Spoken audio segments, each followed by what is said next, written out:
பிரியங்கா தேஷ்பாண்டே அவர்களுக்கும் மணிமேகலைக்கும் என்ன பிரச்சனை போய்கிட்டு இருக்கு அப்படிங்கிற ஒரு சில விஷயங்கள் சமீபத்தில் சோசியல் மீடியாவில் ரொம்பவே வைரலாக போய்கிட்டு இருக்கு. அது என்ன அப்படிங்கிறத தான் இந்த ஒரு வீடியோவில் நம்ம பார்க்க போகிறோம்.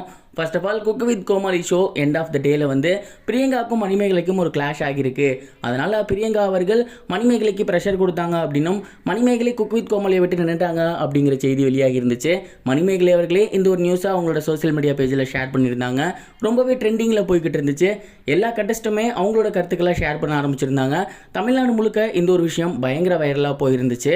இதுக்கிடையில் இவங்க ரெண்டு பேத்துக்குள்ள என்னதான் பிரச்சனை, ஏன் இந்த மாதிரி கிளாஷ்லாம் வந்திருக்கு அப்படின்னு நினைக்கும் போது ஃபர்ஸ்ட் ஆஃப் ஆல் இது எங்கே ஸ்டார்ட் ஆகிருக்கு அப்படின்னா, சுஜிதா அவர்கள் இருக்காங்க இல்லையா, அவங்க தான் வந்து என்ன பண்ணுறாங்கன்னா ஆங்கர்ஸ் வந்து அவங்கள புகழ்ந்து பேசுகிறாங்க, கண்டஸ்டன்ஸையோ அப்படி இல்லைனா ஜட்ஜஸையோ புகழ்ந்து பேச மாட்டேன்றாங்க.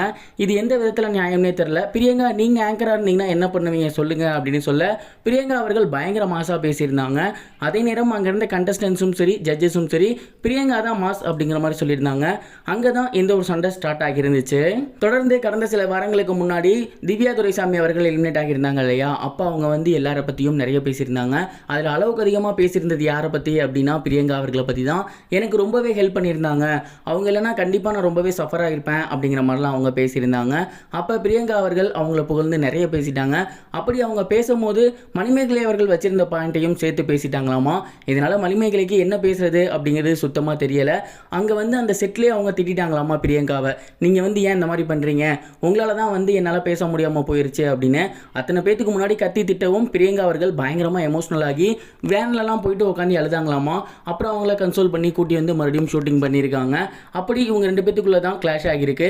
தன்னை வந்து இத்தனை பேத்துக்கு முன்னாடி திட்டின மணிமேகலை அவர்கள் அத்தனை பேத்துக்கு முன்னாடியே என்கிட்ட சாரி கேட்கணும் அப்படின்னு பிரியங்கா கேட்டிருக்காங்க. ஆனால் மணிமேகலை அவர்களோ நான் அதெல்லாம் கேட்க மாட்டேன், அவங்க இந்த ஷோவில் வந்து குக்காக இருக்காங்க, குக் அப்படிங்கிற வேலையை மட்டும் பார்த்துருந்தா பரவாயில்ல, ஆங்கரிங்கிற வேலையையும் சேர்த்து பார்த்துட்டு இருக்காங்க, அது என்னோட வேலை தானே, என்னாலாம் என் சுயமரியாதையை விட்டுட்டு போய் சாரி கேட்க முடியாது அப்படின்னு சொல்லியிருக்காங்க.